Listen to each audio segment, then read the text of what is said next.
ഖുർആനിൻ്റെ പുതിയ ലിപിയേക്കാൾ പഴയ ലിപിയാണ് ഓതേണ്ടത് എന്ന് പലരും പറയുന്നു. എന്താണ് കാരണം? അള്ളാഹുവിൻ്റെ പരിശുദ്ധ ഖുർആൻ നമുക്ക് ഓതിയാൽ ഏറ്റവും അധികം പ്രതിഫലം കിട്ടുന്ന, അല്ലെങ്കിൽ ഖുർആനെ സൂക്ഷിച്ചാൽ, അതിൻ്റെ ബൈൻഡ് സൂക്ഷിച്ചാൽ, അതിനോട് ആദരവ് കാണിച്ചാൽ അതിനൊക്കെ പുണ്യമാണ്.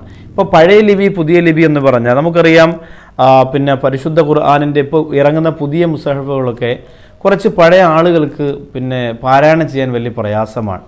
നല്ല കാഴ്ചശക്തി ഉള്ളവർ വേണം. പിന്നെ അത് മാത്രമല്ല, പഴയ കാലത്ത് നമ്മൾ പഠിച്ച ആ രീതിയും ശൈലിയിലുമുള്ള ചിലപ്പോൾ വരയും അതിൻ്റെ കുത്തും അതിൻ്റെ ഷദ്ദും അതിൻ്റെ മദ്ദും ഒക്കെ പുതിയ രീതിയിലും രൂപത്തിലും ഒക്കെ ഇങ്ങനെ ഒരു നല്ല ഭംഗിക്ക് വേണ്ടി അങ്ങനെ ചെയ്യുമ്പോൾ ചില അക്ഷരങ്ങൾ നമുക്ക് പിടികിട്ടാതെ വരും. അതുകൊണ്ടാണ് പഴയ ലിപി തന്നെയാണ് നല്ലതെന്ന് പറയാം. അല്ലാതെ പുതിയതിൽ തെറ്റുള്ളത് കൊണ്ടല്ല.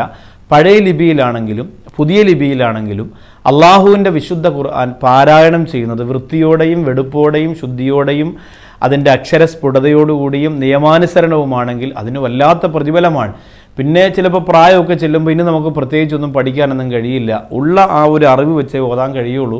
അങ്ങനെയുള്ളവർ പരമാവധി അവരുടെ അറിവിൽ തെറ്റുവരാത്ത രീതിയിൽ ഇൻഷാ അല്ലാഹ് അത് പാരായണം ചെയ്യുക. അല്ലാതെ പഴയ ലിപികളിൽ എഴുതിയിരിക്കുന്നതാണ് ശരിയെന്നും പുതിയ ലിപികളിലൊക്കെ തെറ്റുണ്ട് എന്നുമല്ല പറഞ്ഞത്.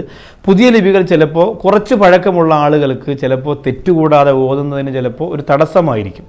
അതുകൊണ്ടാണ് പഴയ ലിപിയാണ് നല്ലത് എന്ന് ചില ആളുകൾ പറയുന്നത്. രണ്ട് ലിപിയിലുള്ള ഖുർആനും ബുക്ക് സ്റ്റാളുകളിലും അതുപോലെ മറ്റ് മസ്ജിദുകളിലും ഒക്കെ നമുക്ക് ലഭിക്കുന്നതാണ്. ഏതായാലും തെറ്റുകൂടാതെ ഖുർആൻ ഓതി വലിയ നേട്ടങ്ങൾ കൈവരിക്കാൻ അള്ളാഹു നമുക്ക് തൗഫീഖ് പ്രദാനം ചെയ്ത് അനുഗ്രഹിക്കുമാറാകട്ടെ.